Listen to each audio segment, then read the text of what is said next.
মানুষ ধর, উনি আমাদের মানুষ, সবাই আমাদের মানুষ। আমাদের মানুষগুলোকে নিয়ে আমরা এক পথে একসাথে চলতে হবে, চলতে চাইতে হবে। এবং আমাদের চাওয়া এই, এখন কথা হচ্ছে এই, আমরা আজীবন ধরে আমাদের চাওয়াগুলো কেমন জানেন? আমি নিজে কিছু দিব না, আমি নিজে কিছু দিব না, আমার এমপি আছে, মন্ত্রী আছে, চেয়ারম্যান আছে, মেম্বার আছে, তারা একটু আসলো, এসে একটু আলোচনা করলো, হয়তো 2000 টাকা দিয়ে গেল না। আজকে হয়তো ঈশ্বরদা ক্যান্ডিডেট আছেন, উনি হয়তো আসলেন, একটু আলোচনা করে 2000 টাকা দিয়ে গেলেন না। আমাদের এই চাওয়া না, আমাদের চাওয়া আমাদের যা আছে আমরা তা দিয়ে তো পূরণ করবই, ওনারাও দিয়ে ধন্য হবেন। ঠাকুরের কাছে স্পষ্ট মনে পড়ে যায় সেদিনের কথা, যেদিন দেশ বরেণ্য নেতা চিত্তরঞ্জন দাস তার চরণে এসে আভূমি লুণ্ঠিত হয়ে তার দীক্ষায় দীক্ষিত হতে চাইলেন। জীবনের সমগ্র সমস্যা যেন তার কাছে ফুটে উঠল এবং সেই সমস্যার যে সমাধান ঠাকুরের কাছে এসে পেলেন।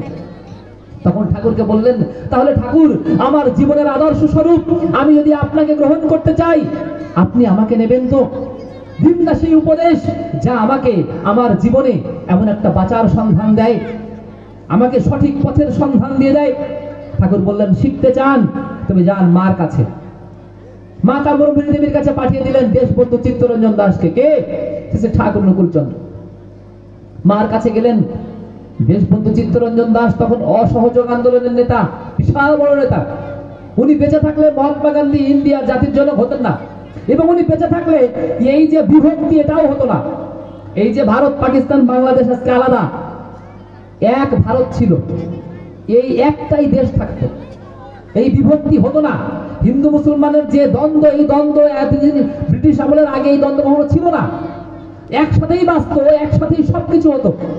কিন্তু এই দ্বন্দ্বটা তৈরি হয়েছে, সেই তৈরি না হওয়ার পিছনে ঠাকুর বহু চেষ্টা করেছেন, বহু চেষ্টা করেছেন। শেষ পর্যন্ত ঠাকুর বারবার নেতাদের বলেছেন, ভারত যদি বিভক্ত হয়, যদি বিভক্ত হয়, বাংলা যেন ভেঙে না যায়। বাংলার এমন এক জোর আছে, এমন এক শক্তি আছে এই বাংলায়, এরা যদি এক থাকে, এরা যে কোনো সময় পৃথিবীকে কাঁপিয়ে দিতে পারে। কিন্তু আজকে তাও হয়ে গিয়েছে, ভেঙে গিয়েছে। বাংলা ভেঙে এদিকে পশ্চিমবঙ্গ, পূর্ববঙ্গ, ত্রিপুরা সব আলাদা আলাদা হয়ে গেছে।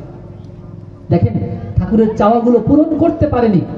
এরকমই একজন ব্যক্তি দেশবন্ধু চিত্তরঞ্জন দাস, যিনি ঠাকুরের কাছে তার নিজের নিজত্বকে তিনি আত্মসমর্পণ করেছিলেন এবং করে ঠাকুরের কাছে বললেন, ঠাকুর আমাকে শিখিয়ে দেন কি করে জনদরদী নেতা হতে হয়।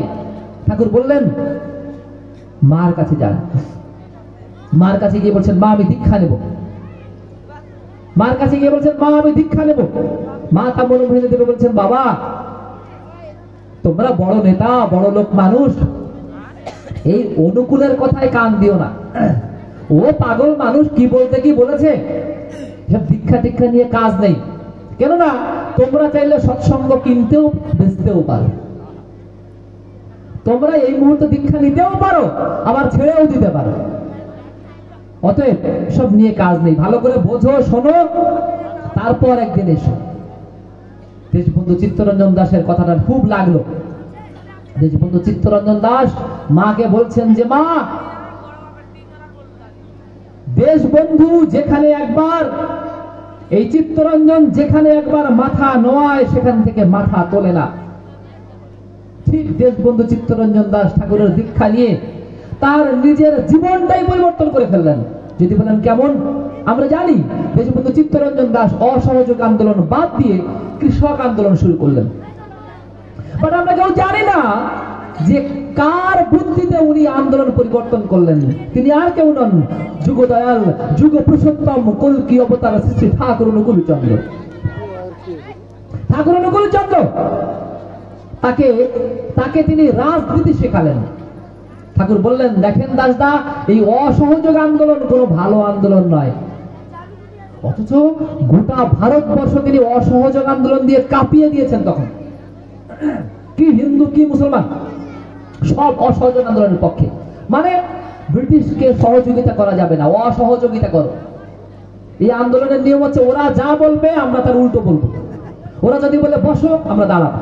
ওরা যদি বলে কাজ করো, আমরা কাজ বন্ধ করবো। মানে ওরা যা বলবে আমরা তার উল্টো চলবো। সবাই মেনে নিল। ঠাকুর বললেন, এটা ভুল। অবোধ শিশুর মতো দেশবন্ধু চিত্তরঞ্জন দাস বললেন, হ্যাঁ তাহলে ভুল ঠাকুর। শিষ্য কেমন হয় দেখেন, শিষ্য কেমন হতে হয়। ঠাকুর বলছেন এটা ঠিক, তাহলে ঠিক। ঠাকুর বলছেন এটা ভুল, হ্যাঁ তাহলে ভুল। বললেন ঠাকুর তাহলে কি করে কাজ শুরু করা যায়?